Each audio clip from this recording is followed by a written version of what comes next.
Listen, you've seen the movies where a man walks into a dust-choked saloon in Dodge City or Abilene, slides a silver dollar across a polished mahogany bar, and demands nothing but a bottle of rot-gut whiskey to wash away the trail. But Hollywood has always been a poor record keeper of the stomach. In the real American West, those swinging doors didn't just lead to a drink. They led to the first true diners of the frontier, where survival was measured in calories and nothing, absolutely nothing, was allowed to go to waste. You didn't come here for a light snack or a balanced meal. You came because the wind had been howling across the Kansas plains for 10 hours, and your body was screaming for fuel. The most infamous dish on the menu was something called son-of-a-gun stew, though the Cowboys usually had a more colorful name for it that wouldn't sit right in a church. It was the ultimate don't ask, just eat meal of the borderlands. Born on the long cattle drives where a single steer represented an entire season's wages, this stew was a masterclass in frontier necessity.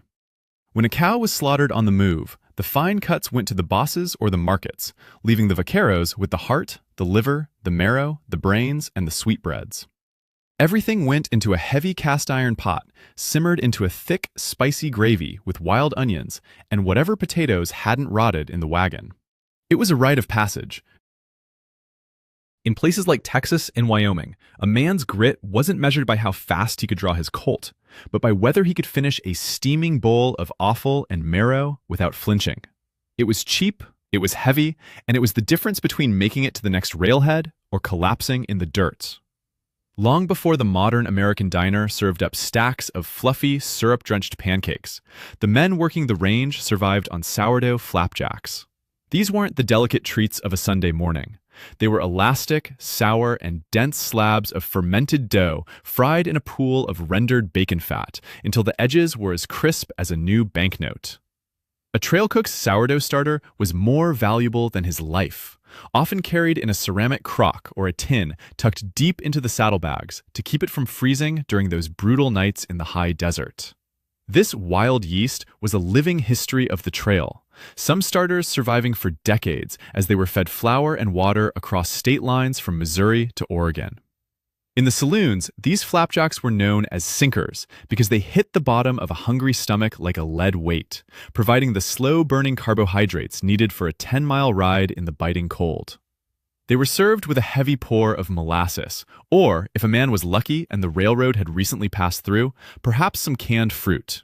It was the taste of the frontier, fermented, fried, and functional. There was a quiet dignity in the way these men ate, hunched over a plate in the flickering light of a kerosene lamp, knowing that the acid tang of that bread was the only thing keeping the shadows of the wilderness at bay.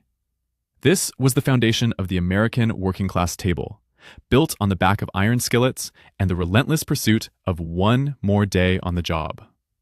Then there were the beans, the quiet, constant heartbeat of the Old West. While every film shows a pot of beans over a campfire, the saloons of the Mississippi and beyond elevated this humble staple into a ritual of endurance. Fried salt pork and beans wasn't just a side dish, it was the primary currency of the frontier kitchen. Salt pork was the lifeblood of the early American pantry, a fatty cut of swine preserved in a brine so strong it could survive months without a lick of ice. The saloon cook would slice it thick, rendering it down in its own grease until the kitchen smelled of wood smoke and salt. Then he'd fold in pinto or navy beans that had been simmering since the previous midnight. These weren't the sweet barbecue-style beans of a modern cookout. They were savory, heavy with lard, and often sharpened with a bite of onion or a splash of vinegar. A man would sit at the bar, perhaps with a piece of day-old cornbread to sop up the dregs, and for 20 cents, he had secured his survival for the next 24 hours. It was a communal experience, where the clinking of tin spoons against plates provided the percussion to the piano player's tune. These meals tell the story of a nation that was hungry, scrappy, and determined to turn the scraps of the slaughterhouse into the fuel of an empire. It wasn't about being refined, it was about being full. And in the harsh landscape of the late 19th century, that was the greatest luxury a man could ask for. Every bite of that salt-cured fat was a reminder that even in the middle of nowhere, the American kitchen found a way to turn scarcity into a strength that could power a continent. The weight of the 1870s American economy sat heavy in a man's pocket, usually in the form of a few lonely coins that had to cover a month's worth of labor and a lifetime's worth of hunger. In the mining camps of Colorado and the dusty cattle towns of the Texas Panhandle, a man didn't look at a menu for flavor. He looked at it for math. When wages were $1 a day and the general store ledger was always written in red ink, every meal was a calculation of survival against the encroaching winter. You can still see the ghosts of that pressure in the way they made six-shooter brew, the infamous jackwagon coffee. This wasn't the aromatic bean juice of a modern cafe. It was an American survival tool, brewed so thick and bitter it was said a horseshoe could float on the surface. The trail cooks would throw eggshells or even a pinch of salt into the blackened tin pots to settle the grounds, producing a liquid that was less a beverage and more a form of liquid coal. It was the only thing that could keep a man awake through a double shift in a dark mine or a midnight guard duty during a Great Plains blizzard. There was a desperate kind of shame in it, too. The knowledge that your body was being pushed to the breaking point by a caffeine-fueled desperation because the farm back home in Ohio or Kentucky was one bad harvest away from being seized by the bank. That pressure created a unique American brand of culinary deception, where the most discarded parts of the animal were given names that sounded like they belonged on a tablecloth in New York City. Take the Rocky Mountain oyster, a dish that has become a staple of Western lore, but began as a gritty necessity of the spring branding season. When the ranch hands in Montana and Wyoming were done castrating the young bulls, they didn't see waste. They saw a source of protein that cost them nothing but the labor of cleaning and frying. They'd dredge those oysters in heavy flour and black pepper, dropping them into a Dutch oven full of hot lard until they were golden and crisp. It was a meal of the working class, a celebration of the harvest that doubled as a reminder of their station. To the refined traveler from the East Coast, it was vulture food, a sign of a frontier that hadn't yet been tamed. But to the American vaquero, it was a badge of belonging. There was a quiet defiance in eating the bits the world threw away, a way of saying that as long as there was a fire and a skillet, the American spirit wouldn't go hungry, even if the ledger at the company store said they were bankrupt. By the time you reached the timberlines of the Ozarks or the humid backwoods of Arkansas, the pressure of the weather and the wild meant that the king of the table, the beef cow, was often a luxury no small-time settler could afford to slaughter. If you killed your milk cow, you killed your future, so the American family turned their eyes toward the brush. This is where rabbit stew and squirrel fricassee became the quiet staples of the rural kitchen, dishes that carried the weight of poor man's food, but were cooked with a technical discipline that would rival any French bistro. A Missouri farm wife would brown that lean wild meat in bacon drippings, building a rich brown gravy out of flour and the scrapings of the iron pot, simmering it slowly until the meat fell away from the bone. It was a meal born of the woods and the creek bed, a testament to the resourcefulness of people who lived at the mercy of the seasons and the soil.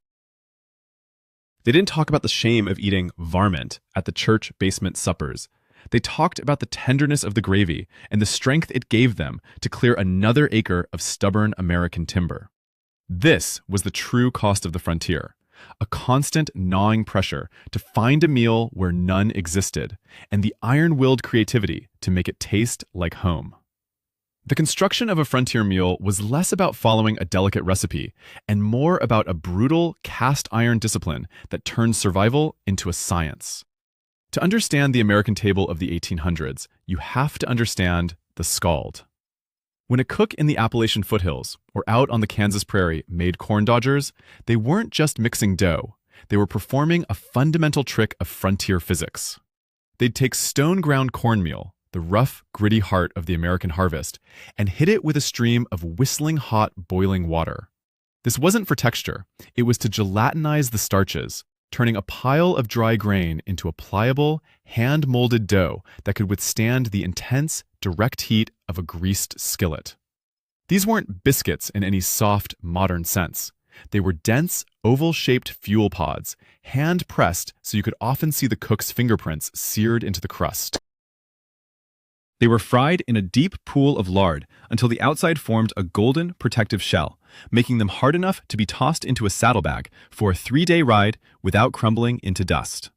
In a world where yeast was a luxury and wheat flour was a sign of wealth, The corn dodger was the reliable, iron-forged backbone of the American working class. Behind the bar of a dusty Nevada saloon, the discipline of the kitchen shifted from the fire to the jar. The pickled egg wasn't just a snack. It was a masterpiece of the American root cellar. Saloon keepers would take hard-boiled eggs and submerge them in a heavy brine of vinegar, coarse salt, and whatever spices had made it off the last wagon train: mustard seeds, black peppercorns, and often a heavy hand of dried red chilies from the Southwest.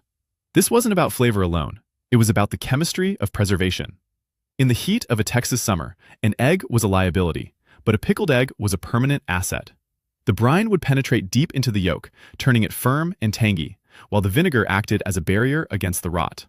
Some cooks would add beet juice to the jar, turning the eggs a deep, bruised purple that stood out against the amber glass and the dim lantern light of the bar.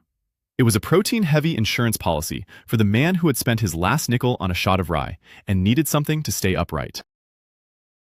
It was fast food for a slow-moving era, pulled straight from the murky depths of a glass jar that had likely sat on that same counter through 3 different sheriffs and a dozen barroom brawls. But the true genius of the American frontier kitchen was found in the rehydration. Take the hardtack and gravy, a dish that defined the Missouri volunteer and the Union Pacific rail worker alike. Hardtack was essentially an edible brick, baked 3 times over until all moisture was gone, leaving a molar chipper that could last for a decade in a humid warehouse. To make it edible, the American cook utilized the most precious substance in the smokehouse: rendered fat. Whether it was bacon drippings, salt pork grease, or beef tallow, the fat was heated in a heavy pan until it shimmered. The hardtack was smashed into fragments and soaked in water or coffee until it softened just enough to yield. Then it was tossed into the grease. The spine of this meal was the sawmill gravy, a thick, opaque roux built from white flour and that hot fat, thinned out with a splash of milk or even just water, and a heavy dusting of black pepper. It was a way to turn a piece of storage room stone into a warm, comforting slurry that tasted of wood smoke and survival. There was no room for error. If the fat wasn't hot enough, the gravy would break. If the flour wasn't toasted, it would taste of raw grain. It was a discipline of the senses, learned in the heat of a summer kitchen or the cold light of a winter camp.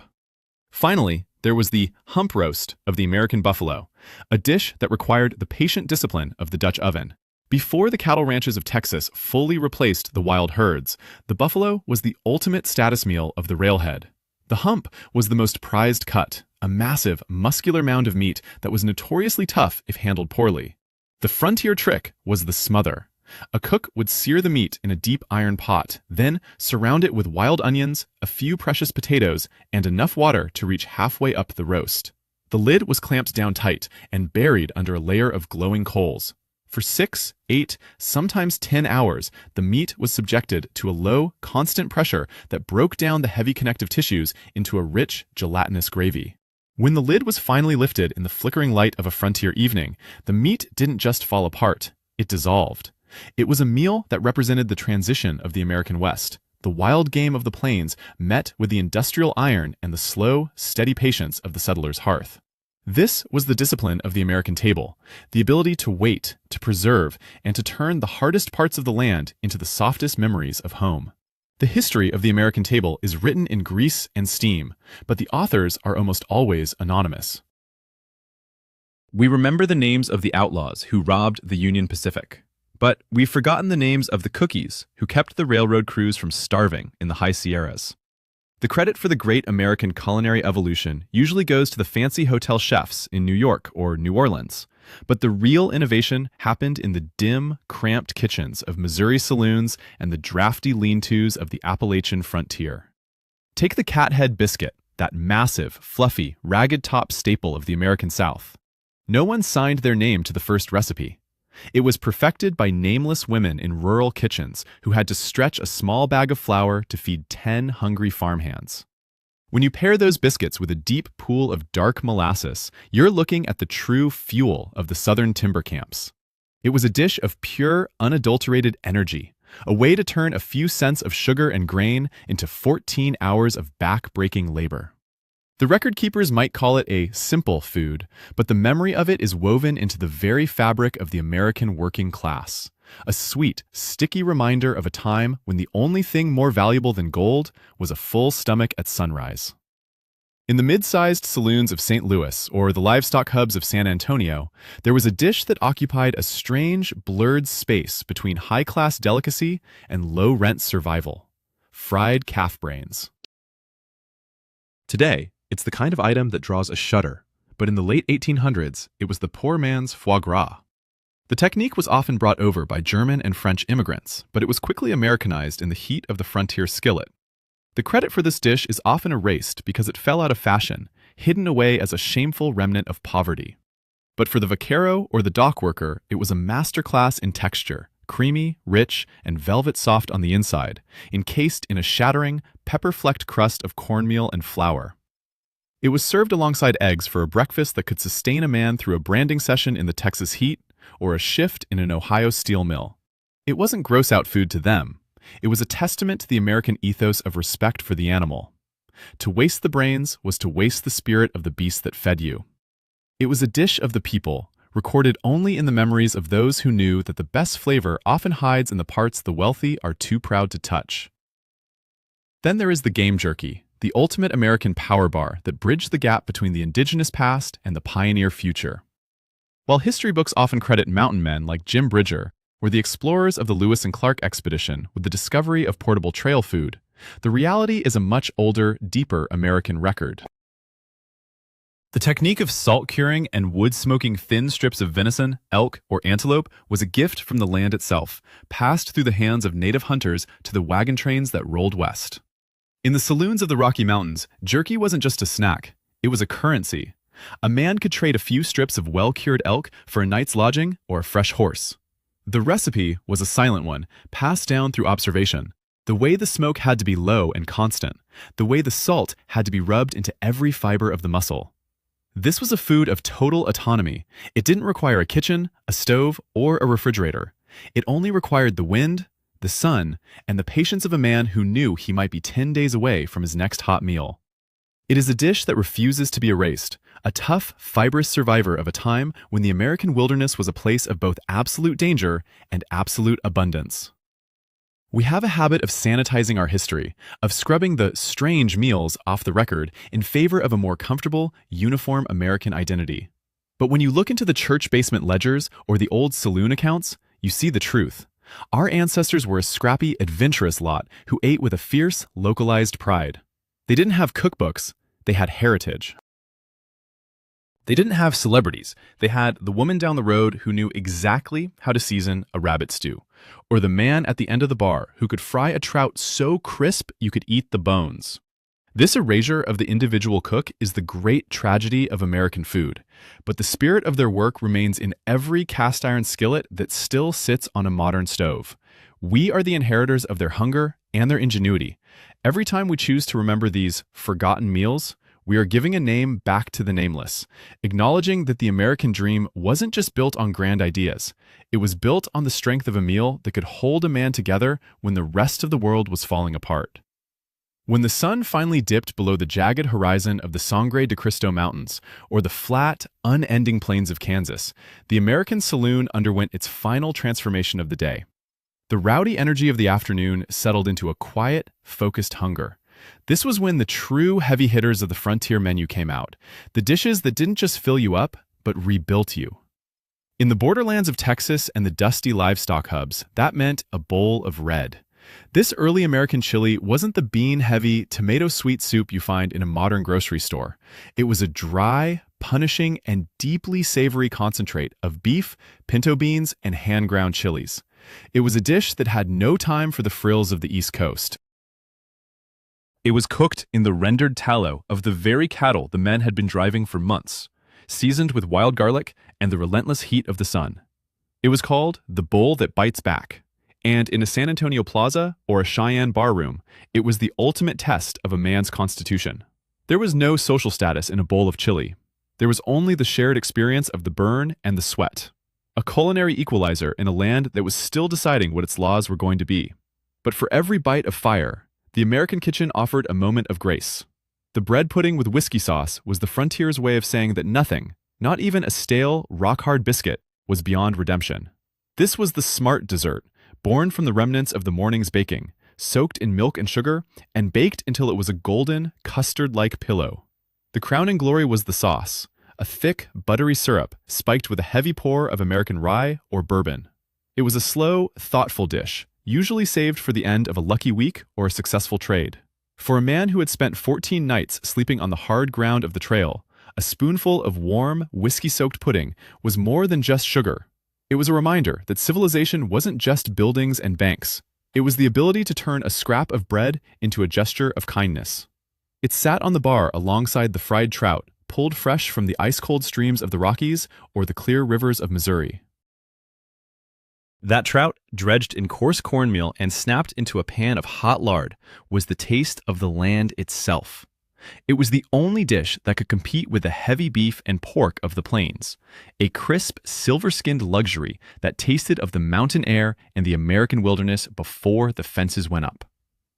As you moved toward the settlements influenced by the Pennsylvania Dutch and the old mid-Atlantic traditions, you found the scrapple, the ultimate expression of American thrift. It was a firm, seasoned block of pork trimmings and cornmeal, fried until the outside was a dark, savory crust that shattered under a fork. It was the perfect breakfast for the man who needed to be in the saddle before the frost had lifted, a dense brick of energy that carried the spice of the old country but the grit of the new one. And then there was the gooseberry cobbler, the tart, wild, and purple-stained finale of the plains. These berries grew where nothing else would, and the pioneer cooks turned them into a bubbling, iron skillet masterpiece covered in a thick, doughy crust. It was the taste of the American summer, acidic and bright, cutting through the heavy grease of the day's work. These 25 dishes, from the infamy of the son-of-a-gun stew to the humble comfort of the cobbler, were the silent architects of the American character. They were forged in a crucible of scarcity, weather, and a relentless need to keep moving west. They weren't just recipes. They were the tactical gear of a generation that built a nation one meal at a time. It's important to remember that these episodes, as cinematic as they feel, are only a compressed snapshot of a much larger, much noisier history. For every dish we've explored, there are 1,000 more variations hidden in the crumbling ledgers of forgotten general stores and the unwritten memories of farm kitchens from Maine to California. The American table was never a single thing. It was a collection of survival strategies, a patchwork of cultural hand-me-downs that were modified, fried, and seasoned to fit the hard reality of the frontier. We look back at these meals not just out of a sense of nostalgia, but out of a need to understand the sheer, unyielding effort it took to live in this landscape before it was tamed by the supermarket and the microwave. These were the meals that built the roads, the rails, and the towns. They are the high-calorie ghosts of our collective past, still steam-rising in the back of our minds whenever we smell wood smoke or hear the sizzle of a cast-iron pan. The record might be incomplete, and the names of the cooks might be lost to the dust, but the spirit of the frontier kitchen remains as solid as a seasoned skillet. Tell us which of these 25 frontier classics you'd have the grit to try today, and which one you'd leave for the history books.